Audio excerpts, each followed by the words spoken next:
Вождение в нетрезвом виде – одна из главных причин совершения ДТП в Северной Осетии. Масштабный незапланированный тест на трезвость на выходных организовали сотрудники республиканского ГИБДД. Задержанным предлагали подышать в трубочку. Одни реагировали спокойно, а другие не очень. Врачу вы согласны? Я к врачу согласен. Да, вот здесь направление на медосвидетельствование нужно ваше согласие. Нет, так, врач вас так не примет. Вот здесь нужно ваше Я без согласие. адвоката ничего не помню. То есть вы не подписываете направление? Я иду, но я без адвоката. Я не понимаю, что это. Читать не умеете? Я не Читать понимаю, умеете? что это. Нет, читать не умеете.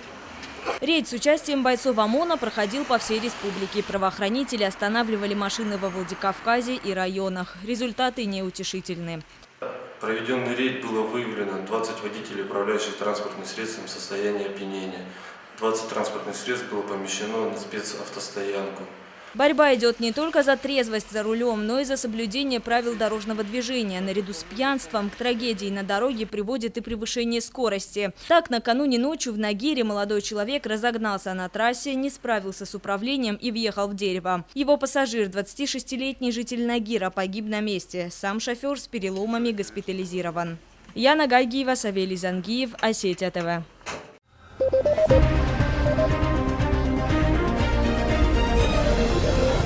Thank you.